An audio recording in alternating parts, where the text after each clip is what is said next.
Hey everybody, welcome back to the Fast Charging with BnB. I'm Brian. I'm Bear. Yeah, he's Bear. He's always Bear. This is the best EV podcast on the internet because it's simulcast on Bear's Workshop and My Tesla Live, the second channel of My Tesla Weekend.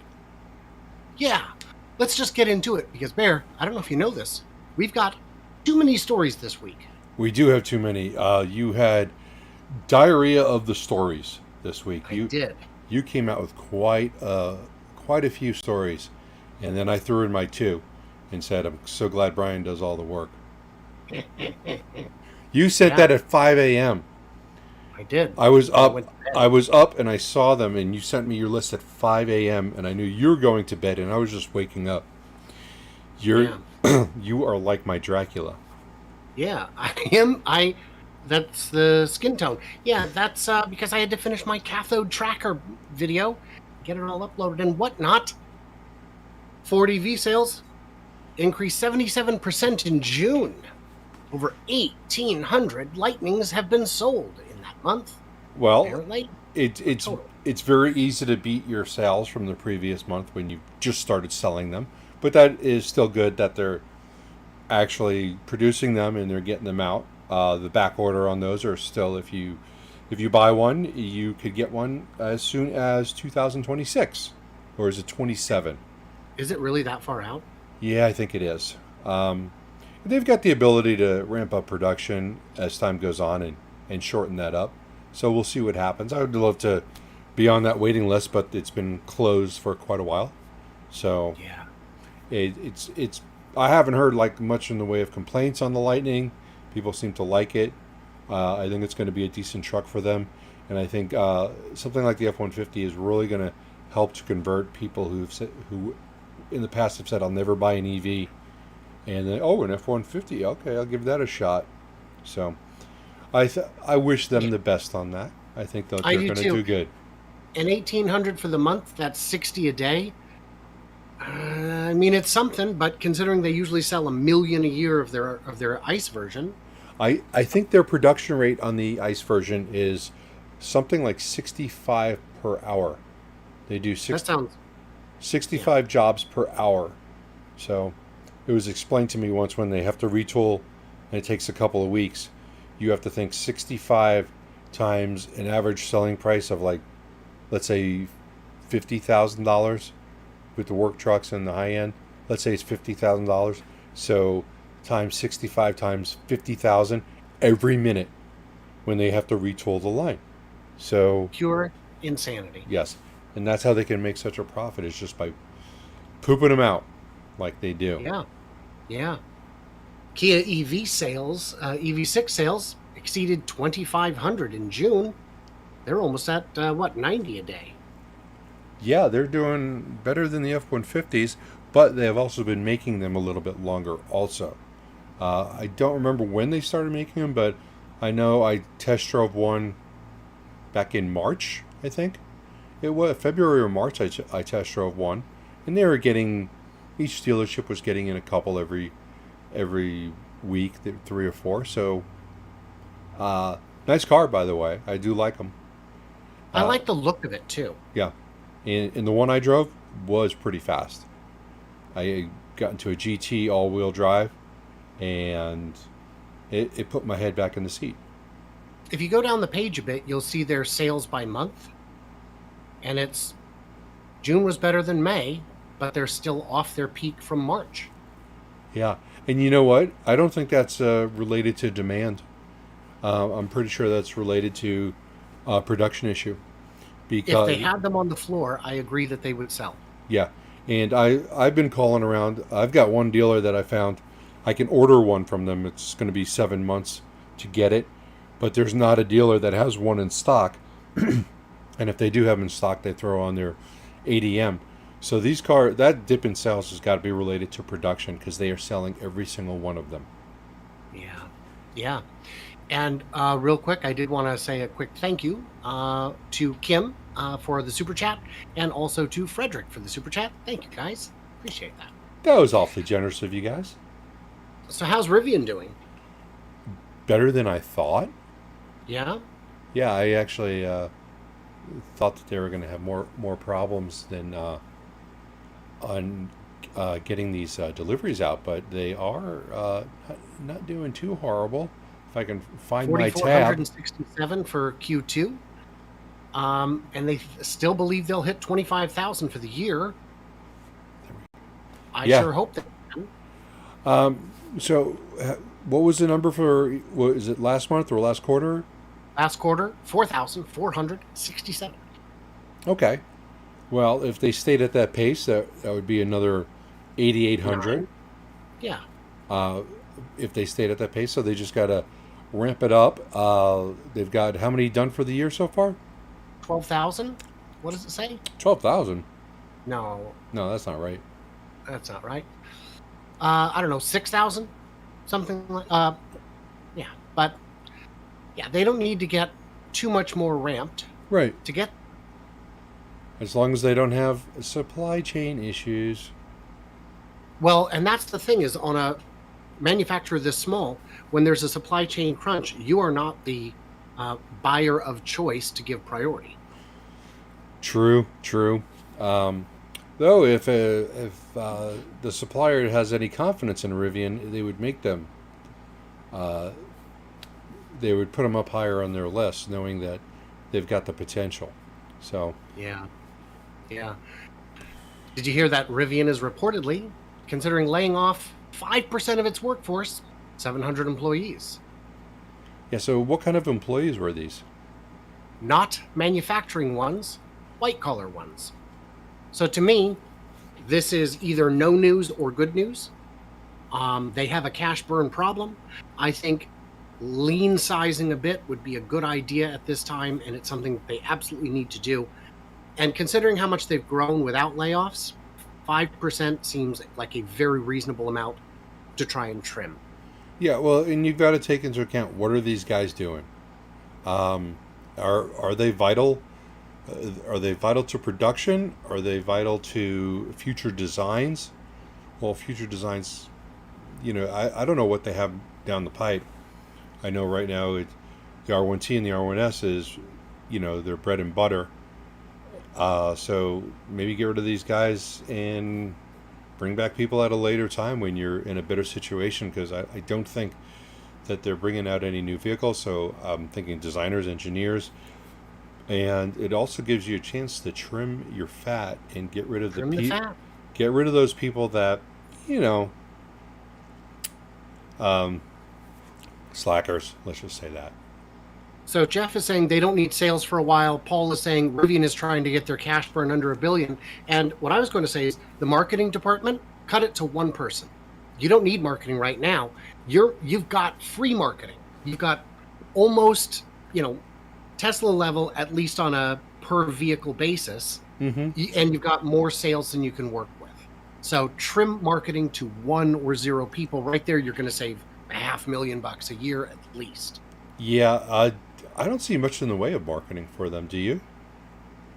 Well, I don't pay attention. Well, I don't see an advertising. I live the ad block life, baby. Yeah, I don't. But everybody has a marketing department. Yeah, I don't see ads for them. But things on social media would be part of marketing. Some companies spend a lot on it. Some spend 0. Yeah. So, but yeah, I agree. That's something that they probably don't need as badly as other things right now. So the Bloomberglers are reporting that peak internal combustion engine is behind us. They did this study that has looked at all the other countries where EV adoption is ahead of the U.S., and they find that at a certain percent, a switch is flipped and it becomes a big deal. Uh-oh. Am I connected? You're connected to me. I hear you. Yeah, well, looks like we're doing all right. Go ahead. There we go. It hits a certain point, there's an inflection point, and from there it just takes off. Now, the downside to this, the difference this time, is that when these small markets hit the inflection point, there was enough production from big countries to fill that gap. And filling that gap in the U.S. is going to take millions and millions of vehicles. Lots, yeah. I do find it interesting that it's pretty much the ICE vehicles have flatlined on this. Um, Yeah. Not dead. I don't mean that kind of flatline, but they're just staying pretty much even while the EV market is growing. I would like to see how, it's Bloomberg, so who knows what's going to, some of the crap could just be made up. But when are you going to start seeing the ICE vehicles go down? So I think one answer to that is the R&D is being cut for internal combustion. They're going to be less and less compelling cars. They're not developing new engines, many of these companies. And like even the Corvette, the problem they had, I think it was the Corvette, where they put an engine in it and then said, we're not going to buy any more. And then the company went out of business. So now even warranty repairs are going to be difficult. Well, they have to plan for things like that and have a large stockpile of parts for those things. But the thing that's not in here, in I don't see this. There are countries that have said no more ICE sales after 2040. Some have done 2035. Haven't some done 2030? It might be some of the Nordic countries that went 2030. Somebody in the comments can probably tell us. Yeah. And is it possible that anybody went 2025? I don't think so. It doesn't sound familiar, but we will see. How's China's electric vehicle market doing? As I said earlier, China is going to eat our lunch. And When he says he said it earlier, he said it to me. yeah, I said it to you earlier. They're going to eat our lunch. Besides having about 190 EV manufacturing companies, which won't all succeed, they are just going at it. And this gets into, Brian and I were talking about this earlier, a little bit of politics, but this is China's modus of operation is to just take what they want on a lot of things. This time they're not taking what they want. They're going about this in a completely different way, where they are going to own the world economically. They're not going to be dependent on oil, and that's a major political thing where countries fall under the spell of another country. For example, with Russia right now, and okay, we boycott their oil, and now look where we're at. We get punished for boycotting Russian oil, or we're not boycotting. U.S. is not getting Russian oil, but other countries need it. Everyone boycotts it. Russia's under control. They've got the control on this because now it's costing everyone else so much money. China is not going to be a slave to any other country with their energy. They are going to get their electricity through green ways, through hydro, and they're not going to be dependent on oil from anybody, which gives them the ability to do what they want, whether it's good or bad. And they don't really have a history of good. They've got more of a history of bad. So I don't expect Christmas presents from them when they rule the world. Really? Because all of the gifts Santa brings my children were made in China. Yeah. Steep rise in demand for Chinese electric cars. The cleaner technology accounted for 23% of China's passenger car market. That includes hybrids, of course, and other clean, I assume hydrogen, I don't know. But that's while the market fell 12%, the clean tech boomed. Yeah. And not slowing down. Yeah.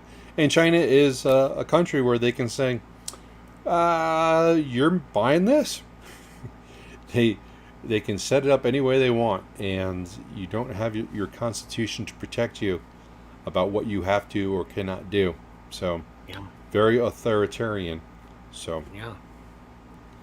they're going to own us. Speaking of authoritarian, North Carolina looks to remove public EV chargers, probably to the trash.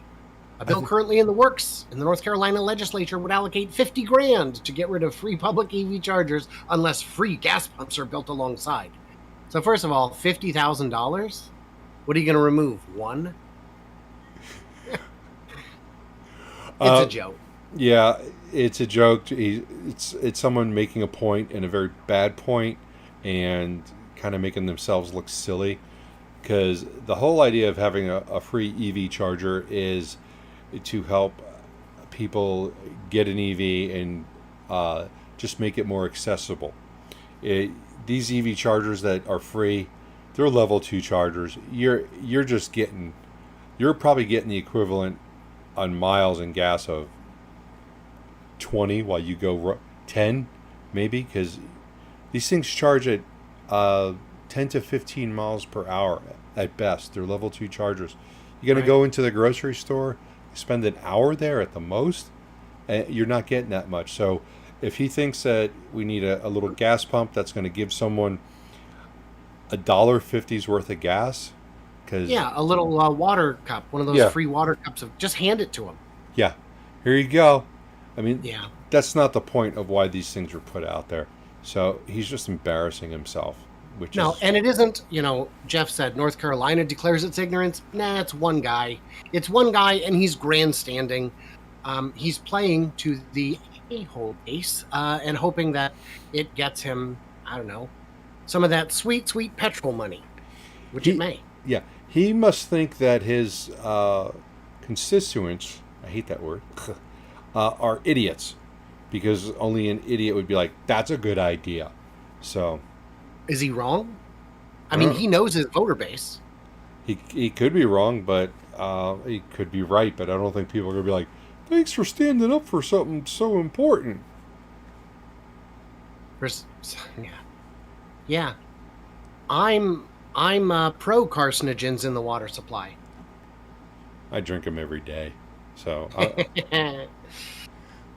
so do you know, Oregon did a study looking at, could you put up EV charging along the highway in places where you could put a solar farm big enough to support the EV charging?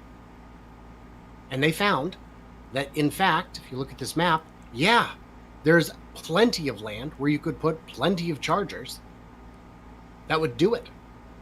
All right, so excuse my ignorance on this. Putting a charger up on a farm is called agrivoltaics. It's a word I have never seen before, and I feel like they just kind of jammed a couple of words together for fun. But yeah, the idea is just use some land that's adjacent. Think of how small a solar farm is compared to a farm. It would only be a sliver of a farm. But whose farm is it? Well, it's the state's farm now, or you could lease it from them. Okay, so are we talking... Given the monetary value of the land in terms of crop yield, you could easily pay more than that, and it would still be a good deal for the state. There's a lot more to this. A lot more. This is a good idea on the surface, in my opinion, but it has unintended consequences. First, you're looking at other people's land and saying, hey, how about we put a solar farm there? But hey, I'll make corn here. Don't you guys want my corn? No, we need free electricity. But isn't there supposed to be a food shortage? I could be making corn and grain. No. I can tell you a lot of this land that they're covering here, especially down the lower part of the map, is pretty arid. So it would be grain at best, and the food shortage is mostly a logistics and distribution issue more than actually running. We're not out of grain. We still throw it away every year or sell it offshore cheap. Well, I dump my grain in the sewer nightly. But what is that explains all the plumbing problems you've had. Yeah. But what is the land used for now? Well, I don't know. I assume agriculture. But again, it wouldn't take... You would be able to pay them more than the land would currently yield, and then you're saving water, baby. Are you? Because all of this is land that has to be irrigated from afar. But what is it making though? It's like here in Arizona, we're very arid. You'd agree with that. You lost 40 pounds last time you were here in the desert, water weight. Mm-hmm.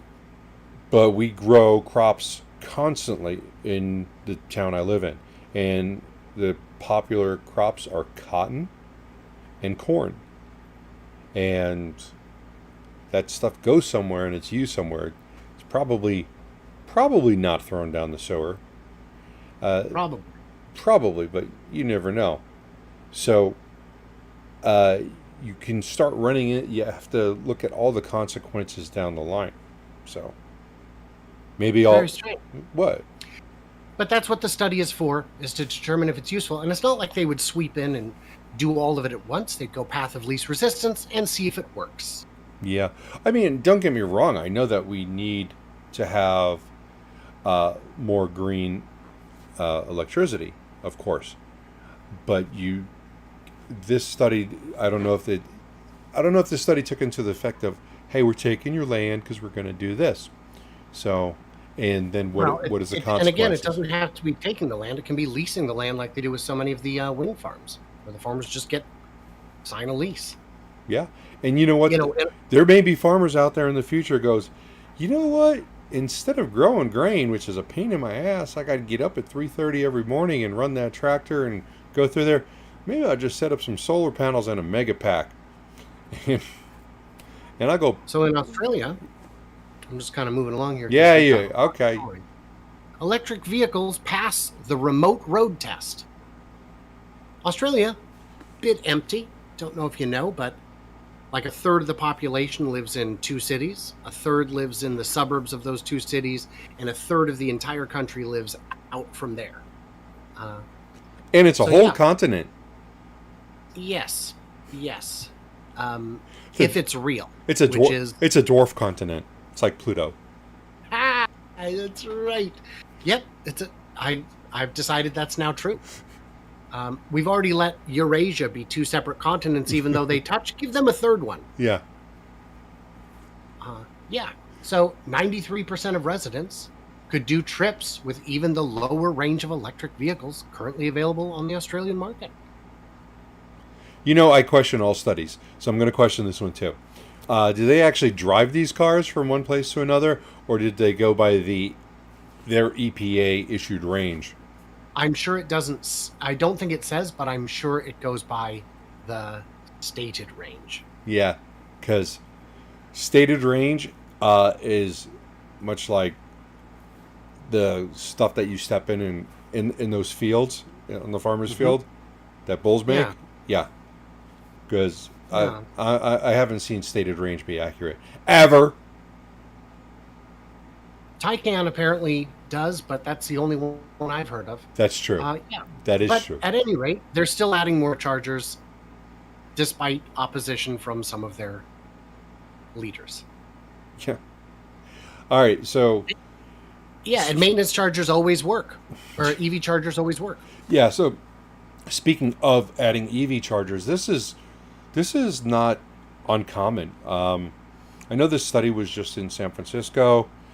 72.5% of 657 public fast chargers in the San Francisco Bay Area in working order. Now, here's my little story. I got signed up on Electrify America last week. I brought the Polestar over. Said, let me try this out. It's supposed to be free. I get 30 minutes. That's an important fact. You'll see here in a second. So I go to plug in. It says, nope, declined. And try the phone thing. Nope, declined. Tried the card thing again. Different card. Nope, declined. I know my cards are good. I'm like, okay, so this thing isn't working. So I move over to another stall. Oh, nope, that one has a reboot me message on it. There's 4 stalls. The first one was being used. Second one wouldn't take any of my payments. Third one wanted to be rebooted. Fourth one, declines me again. So I start getting on the phone with Electrify America. And as I'm doing that, it finally approves me on my credit card. Okay, great. I'm starting, but I'm not supposed to be paying for this because it's supposed to be free with buying the Polestar. So I've got 2 out of the 4 not working. So I got a lady on the phone. She's helping me, showing me how to actually get connected the right way so I can get it for free. And I say to her, I'm like, this is a 150 kilowatt charger. She said, yes, it is. I'm looking at it. Yes. I'm like, I'm getting 50 kilowatts. Is there something wrong with my car? Or is there something wrong with the charger? So let me take a look. Sometimes they dumb them down when they need to be upgraded. I'm like, well, I can't get my car charged with 50 kilowatts in 30 minutes. So my free 30 minutes is not going to get my car charged. So that's kind of not what I was looking for. Yeah, $3 is what you saved. Yeah. So I'm like, so that really doesn't work for me. So another guy pulls up. He hits the first charger that I couldn't get it to work. He's in an Ioniq 5. I start talking to him. He tells me that he's getting 47 kilowatts now that he's plugged in. Lady on the phone tells me, no, they didn't dumb these down. These are all in full working order, so I will file a report that that one is not working. So I don't know what the first charger was getting. So point is, one academic found only 72.5% of 657 public fast chargers in San Fran in working order. Well, it's working order because they were working for me, but not the way I expected. So one out of those four was completely down, which goes with the 72.5%. Three out of four were not giving the desired charging speed, or a third. They were giving a third of the charging speed. So technically, they all could have been down. So Out of Spec Motoring has done a bunch of road trips where this exact experience happens, what you just described. Zach and Jesse had the same thing on Now You Know with their recent Rivian road trip. This is something that needs to get sorted out because it is absolutely an obstacle to adoption. If the story you tell on Monday when you come back from your camping trip is how miserable the charging experience was, it dampens the entire market for EVs. It absolutely does. So the guy in the Ioniq, he tells me that he comes here every couple of days because his wife drives the car. He just comes here to charge it. I'm like, do you not have a charging station? Well, you know, I got the free charging from Electrify America, so I didn't put a charger in my house. I'm like, dude, you got to do that. You're spending 30 minutes of your life every couple of days filling this thing up because it's free. And that's certainly not worth it. And it's not even going at the speed that it's supposed to. You should not have to sit there for 45 minutes to get your car up to a mere 220 miles because you're going 90% of the 250 range. So dumb. So dumb. So how long do batteries even last? Forever. They last forever to me because I don't keep cars anywhere near either one of those two numbers. An electric vehicle's battery must be warranted for 8 years or 100,000 miles. I've never had a car for 8 years, and I've never driven a car 100,000 miles. So I'm covered for life. So that is forever for me. Yeah. And yeah, most EVs aren't the Nissan Leaf. The Nissan Leaf, as I'm sure Jeff would confirm, had battery degradation problems because it did not have active cooling, which will absolutely shorten the life of the battery. Yes. And this article does continue on to just really kick the Nissan Leaf in the theoretical balls that it doesn't have. And if you took the Leaf out of this equation, there would be much for people to say about battery degradation. I mean, it happens here and there. Sometimes there's a bad battery. But yeah, I guess there's some sort of mandate from the government, which I didn't know about, but we get great warranties. So yeah. Is it a mandate, or is it just this author's opinion that they must have 8 years and 100,000 miles? No, I somehow got out of this that this was some sort of... I mean, it says an electric vehicle's battery must be warranted for 8 years or 100,000 miles.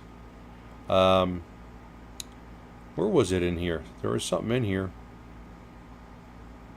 I don't know if that's a requirement, but I would certainly agree. I think that would... Yeah, it says, Jeff is saying it's the author's opinion. Wait. As it turns out, the EV battery pack is subject to a more stringent warranty than the rest of the car. Federal law requires automakers to guarantee packs for 8 years or 100,000 miles at a minimum. And with the exception of the Nissan, every EV on sale today features liquid cooling battery as part of the battery management system. So I don't know what law that is. I've never heard of it. All right. But great. Federal law requires it. Okay. Sounds fantastic. Good. Well, guys, if you're on the fence, there you go. Jump. Did you know that Elon has said that Model Y's structural battery pack is far from optimized? He said that, and there was an article on Inside EVs about that, which is not opening up for me right now. Oh, there we go. All right, I can join the conversation now. So there's been quite a few videos from the Munro people about this battery pack that they're tearing out of a made in Texas Model Y. And if you guys haven't had a chance to look at it, there's some. It's interesting if you like that kind of thing. I find it interesting, and it's incredible what has been done at Tesla to completely revolutionize how cars are built. So Yeah. it's quite something. Yeah. Yeah. We were having a discussion before the show started about how the inside of the pack, it looks like it's basically filled with like expanding foam, which gives it a lot of structural rigidity, but also makes it about 0% serviceable on the inside. And Bear was saying, well, but if a module goes bad, you can't replace it. And I said, if a module goes bad outside of warranty, you can't replace the module. You have to replace the whole pack. The imbalance would fry the remaining. It'd just ruin it, as we've seen with some of the rebuilders out there. And if it's in warranty, it's not your problem. And if Tesla believes that the cost of replacing the odd pack because of a bad module is less than the savings gained from having a structural battery pack, it makes sense. Yeah, it does. But I'm going to throw one more caveat into that. I want to hear it. That's not very environmentally friendly to throw away a large pack like that. They recycle them. Yeah, they're going Redwood materials, baby. Yeah, but you're going to have These aren't going in the trash. But do you take out the batteries, the individual batteries, and just go, these are still good? No, you chuck them in the grinder. No, I think you put them in your vapor, and then you... and then you have a 7-year battery. Yeah, with 80,000 puffs, 800,000 puffs, or 100,000 puffs. It'd be a lot. Yeah, quite a bit. Does battery efficiency even matter? Not to the Hummer. 9,000-pound electric Hummer shows we can't ignore efficiency of EVs. I mean, do we really even need to go into this? The headline kind of covers it. It takes so much juice to get you a mile that it's almost better to burn gasoline in an efficient car because it's so huge and heavy. It is, and as we're going to see later on our scale of things, that's a fact. It does. Me, personally, I don't care. If somebody wants to buy this, somebody wants to drive it, let them go ahead and do it. This is also one of those things. Look on the positive sides. People see a Hummer going down the road. People used to hate Hummers because of how bad they were for efficiency, and people would go in and scratch them up at the dealership, trying to ruin them. So you've got something like this. It's a step in the right direction. It's showing people what they can be. And as time goes on, these vehicles can be made more efficient. They can be made lighter. We're going to have better batteries in the future. We could have batteries that are made out of popcorn, and they're going to be super light. Who knows? And the person who's driving this Hummer is not going to be driving a Chevy Malibu. No, he's not. Not at all. And yes, I do have one on order, so I am one of those douchebags. So. Oh, a Chevy Malibu douchebag? No, but I've had one. Oh. A Hummer douchebag. It's a neat car. It's neat.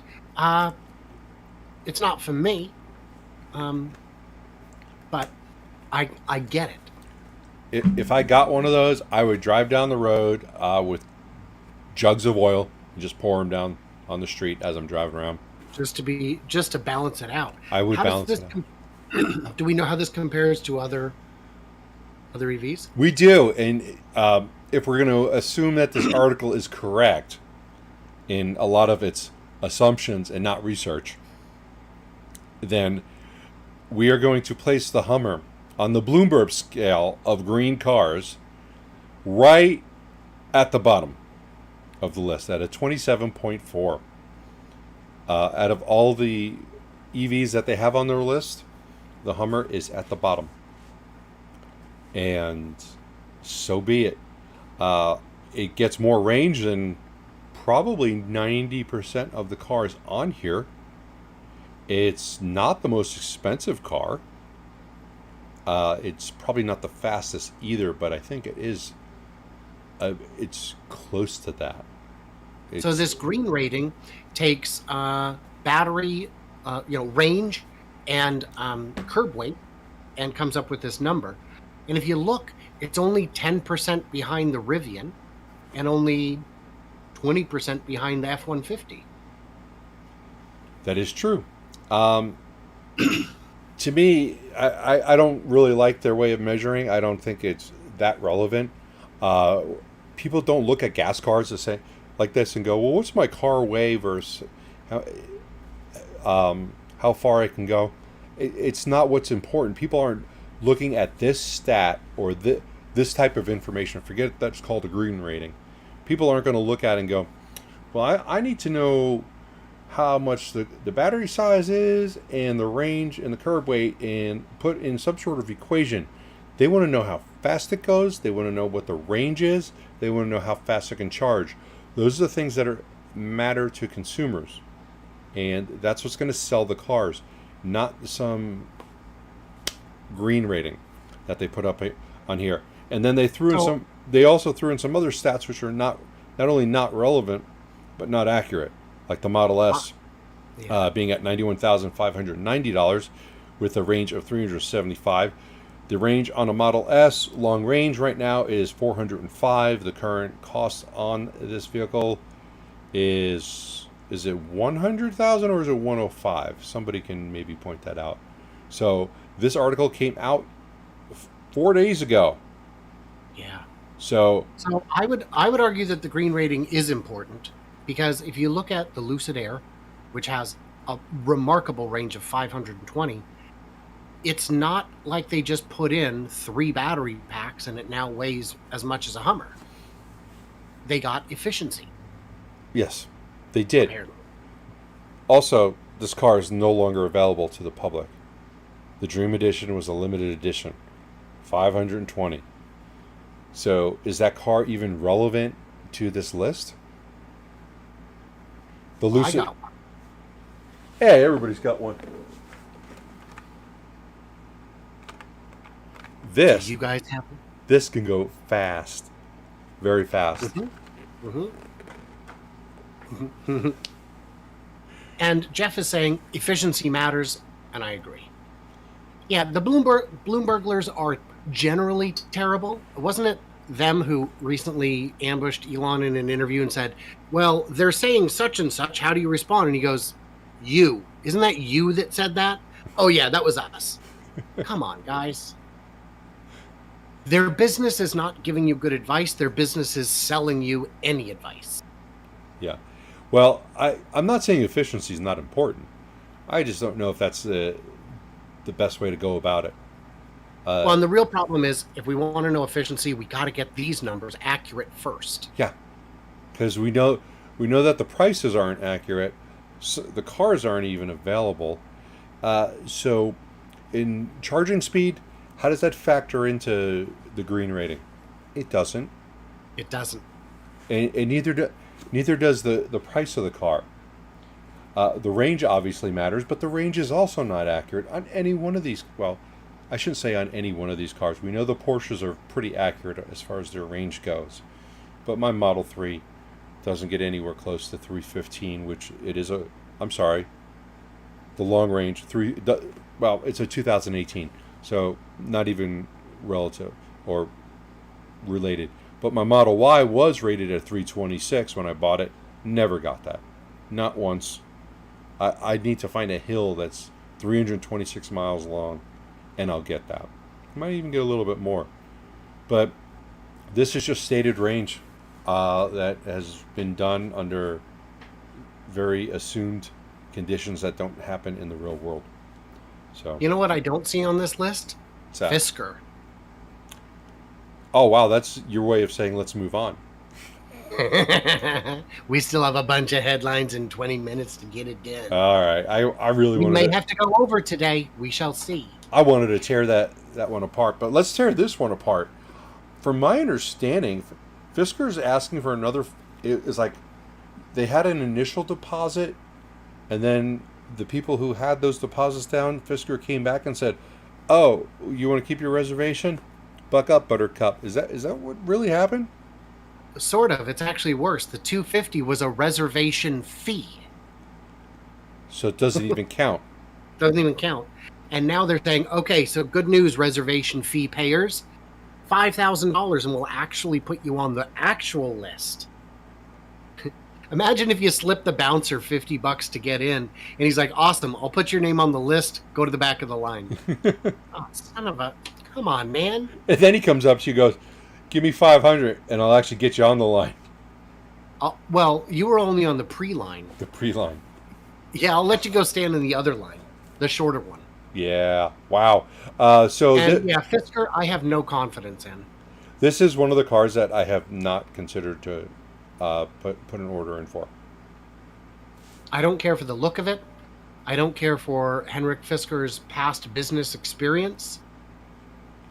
I'm okay with the look. I'm not okay with not necessarily this one that they have here, but I've seen different pictures. I'm just not okay with the guy, because he was the guy with the battery that was this big, right? And said that wasn't he that guy? I don't remember that. But that's a very common thing in EV world, is for a small company to say, we have the breakthrough, money please, and then of course they don't. Yeah. But he's the one who consulted with Tesla, helped them design the Model S, and then jumped and stole the design. Because if you look at the original Fisker Karma, it looks an awful lot like a sexier Model S. Well, they could make the S a little sexier. That would be nice. They could, and they sued them over it and lost. So, whatever. But Fisker's still not the turd of the week, are they? No, who is? Would it be BMW? Yeah. I know the BM and BMW has to stand for bowel movement, because they took a big crap on this one. So they're going to charge people subscriptions basically to run the stuff in their car, which is that $80 annual fee to use Apple CarPlay. The adaptive high beams cost $10 a month. That's a safety feature. Maybe just include it. What are you gonna? Got an airbag fee? I'd like to see that. You didn't pay for your brakes. Sorry. Well, the crazy thing is, they still won't let you use the blinker, apparently. What are you talking about? Yeah, well, you know the difference between a porcupine and a BMW? On a porcupine, the pricks are on the outside. Nice. I've had a BMW. I'm allowed to say that. Are you? You know what? I've never owned a BMW. It was fine. It was a lot less inspiring than I expected. And it was nothing but trouble. I went through 3 water pumps. Yeah, we don't use water pumps here in Arizona. You should move out here. Get yourself a BMW. That's great. Our cars are always overheating, whether we have a water pump or not, so we don't even worry about them. But things that you should worry about is Ford and their recalls. Yeah. But it's only 100,000 vehicles at risk of fire. What's great is some of those vehicles I've never heard of. The 2022 Corsair? Yeah. Yeah, I had to look that one up. Yeah. So, that was a European car? Is that right? Or so I only found it on Ford's fleet page for their for fleet sales. It just looks like a European version of an American SUV, of a Lincoln, really. And who knows? But a little bit of problems. And the thing is, again, the fire risk is not significant or substantial or common, and it's these things happen. But if this was Tesla, end of the. Oh yeah. Well, end of the Well, You lost volume there. yeah, yeah. Well, By I was the just saying. Yeah. By the way, someone should send M Moon a message letting her or him know that your stock photos are showing Fusions, not the cars that were recalled. Just It's saying. also a really great creep shot there. Oh yeah, she's just like peeking through the hole. Get a shorter tripod. Yeah. Uh-huh. Uh, But there's surely some good news about Ford. uh, yeah. Here's some good news. Looks like there's going to be a class action lawsuit against Ford for the Mach-E for their recall, which, from my understanding, Ford does have a fix for, and that they're going to be fixed in August or September. So this article says that they do not have a fix, and a couple of people are trying to jump on the Better Call Saul lawsuit and see if they can get a class action thing going and get some money out of Ford for this, which will turn out to be $1.67 for everyone who's not listed as the main plaintiffs. But they're stating here that Ford knew about it. I don't know if they knew about it. Maybe they did. But they're saying that they put everybody at risk and risk of death. Of course, they went straight to death. So Yeah, and I would agree with you. This does feel like an ambulance chaser lawsuit. yeah, But a lot of people look at any company and say, well, because there's accusations, where there's smoke, there's fire, and that's not always true. Because anyone can sue anyone for any reason. Anyone can file enough complaints to get an investigation launched. I don't think this is going anywhere. no, I hope not, because it's people, man. It's people. What's wrong with people? Just go about your life. So, But is there any actual good news about Ford? yeah, we can have some actual good news. So it looks like Ford is registering a trademark for the Maverick and the Ranger with the name Thunder, and that's going to be an electric version of both, a fully electric version of both of those vehicles. So that's a little insight of what the future is going to be looking like, and hopefully no one sues them for using the name Thunder, like I don't Thor. boy, Thor might. don't want to incur his wrath. Yeah. I think these are going to be great. The smaller form factor is what a lot of people want and need. These very short beds, I don't know how useful they are. I mean, if you're buying a barbecue, they look great. If you're buying a couch, they might be a little problematic. But a lot of people don't use trucks for everyday cargo hauling. And if you do, get a different truck. Yeah, that's true. Um, there's definitely a market need for it. People do want that little open space for a pickup, but they don't want something that has an 8-foot bed and can haul 4,000 pounds. They don't need that. So these things are going to get great numbers, I think, as far as the price on that Maverick hybrid is $35,000, brand new. That's a really good price. Try and find a hybrid that's in that range right now, and you really can't. So, Well, and the other benefit is the smaller the truck, the fewer batteries you need, the more of them you can build. There was talk in my chat a bit ago when Jeff was saying about the Hummer. It would have been better if they built two smaller, more efficient EVs instead of one with a giant Hummer battery. Well, that's what the Maverick and what the Thunders will bring. thunder only happens when it's raining, right? And as we know, EVs can't be driven in the rain. That's a fact. It is a fact. Fact check true. I I washed my one of my Teslas today and it blew up. So I got to go get another one because every time I keep forgetting, spraying it down, soaping it up. I got the music going on. I'm doing it in slow motion. Poof! It blows up because it got wet. Yeah. David Huber also pointed out, or just rent a big truck for the few times you actually need it. And yeah, if you only need it for a couple hours, a lot of times Home Depot has trucks available by the hour. And a even better deal I found is U-Haul has pickups. We rented one of those to do a tear off the roof at the old house. Yeah, you're leaving me no choice but to say you can get a pickup truck on Turo. Oh, do they have cars on Turo? Yes, they do. Do they have electric cars? Oh yes, they sure do. They sure do, and they have them in different colors.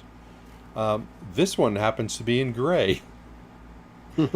This is Oh, like its owner? yeah, just the beard. Uh, so this is the new addition to the fleet. The Hyundai Ioniq 5 came in on Sunday morning, and I'm just going to give you a couple quick first impressions. I felt like the car was built really well. The door gaps are very nice. There are some quirky things about it that I don't like and I haven't figured out. For example, in this picture, you can see the door handles are sticking out. That is because the car is unlocked. So if you leave it unlocked, your handles are constantly sticking out. Little weird. That's not That makes it really easy for car prowlers. yeah, because if you walk away from your car and you forget to lock it, it basically is screaming, "I'm unlocked."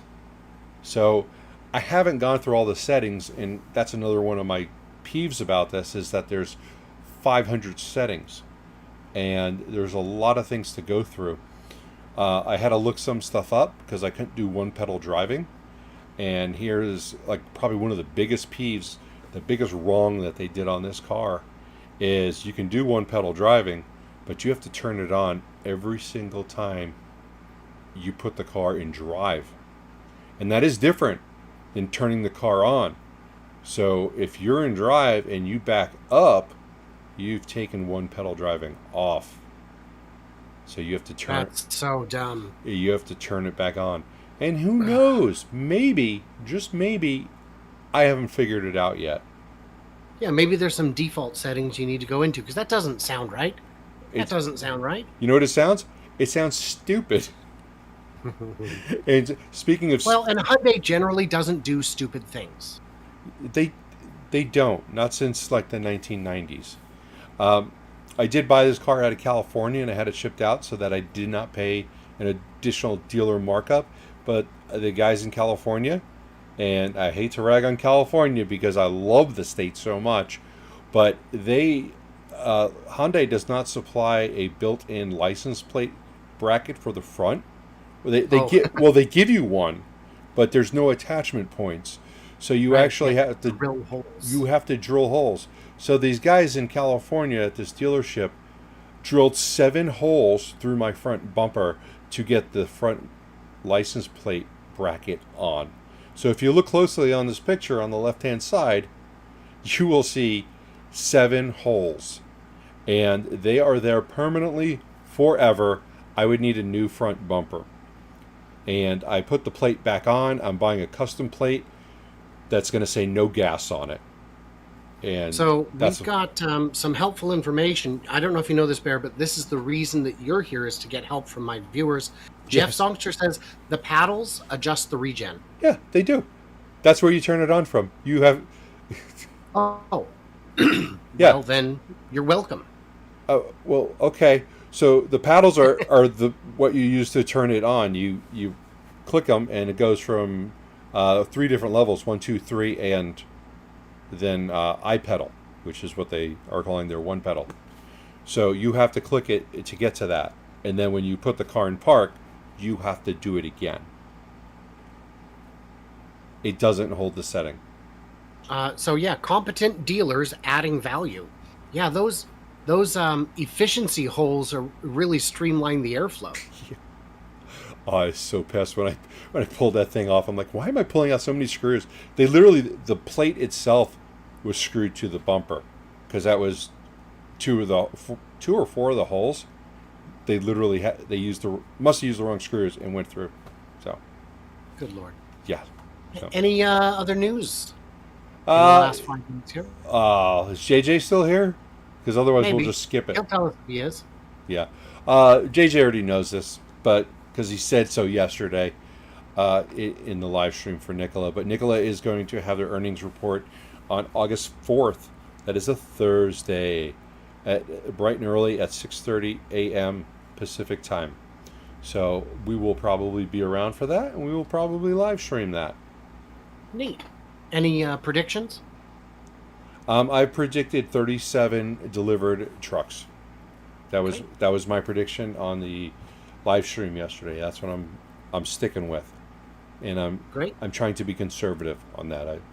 There was guesses of 100, which they're not going to be right because I am. So the last couple things before we call it a day, saw this fun one. Anti-speeding tech is now mandatory for new car models in the EU. Do you know of any cars that have anything like this?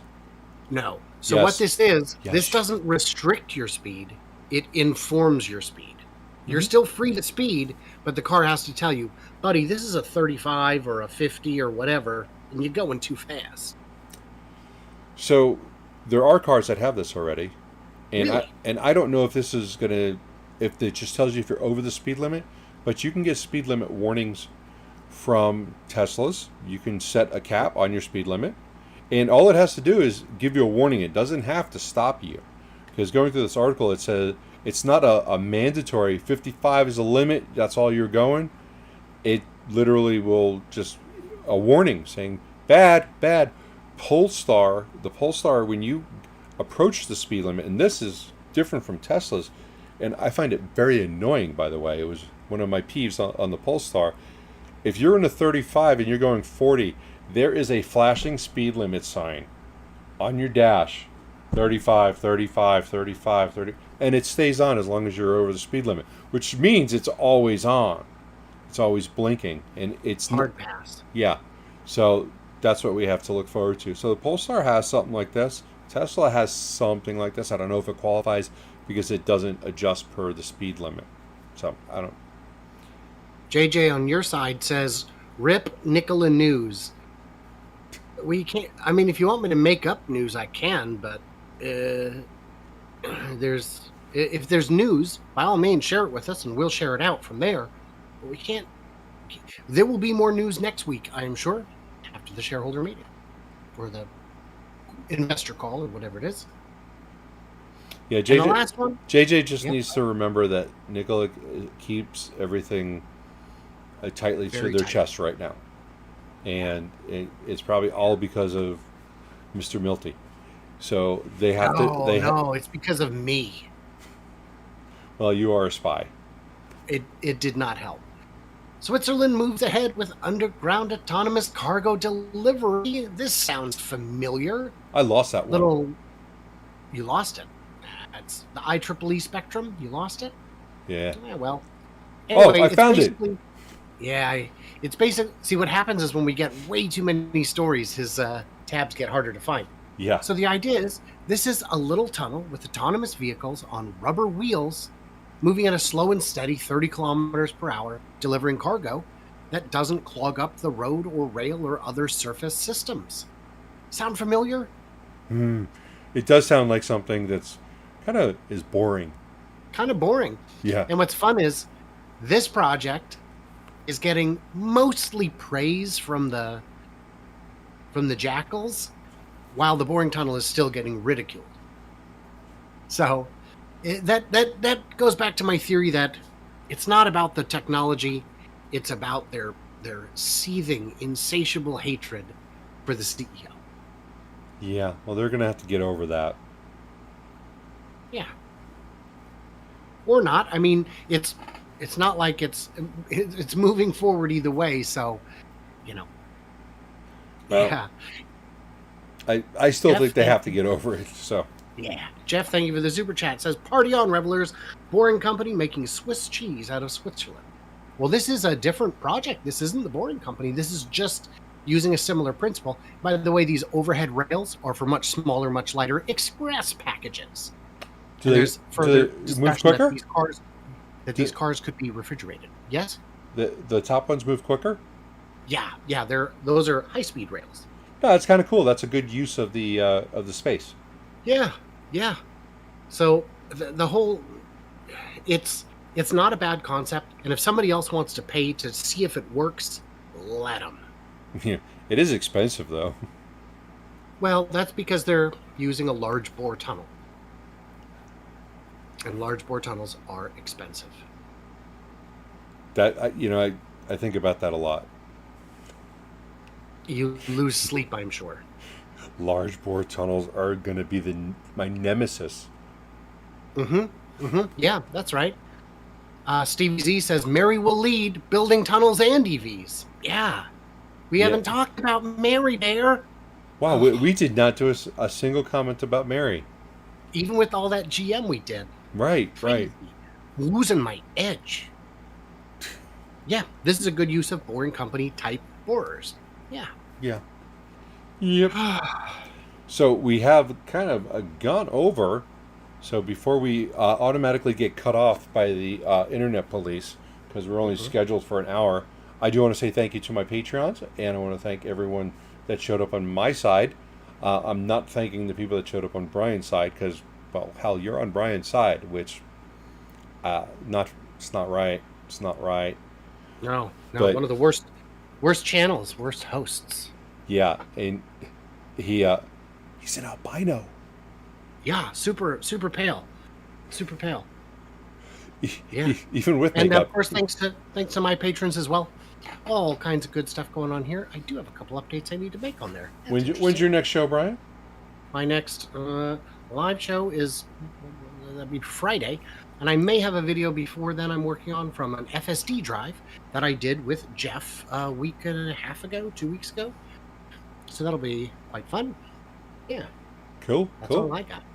All right, and I've got a live stream of the Lucid factory tomorrow, so you guys come join me there, and we'll be talking about the Lucid factory and where they're at on their construction and how many cars we see and don't see, and maybe we'll make fun of Brian because he won't be there because he sleeps during the day. Hard pass. Okay, guys. Well, thanks, and thank you, Bear, for your time.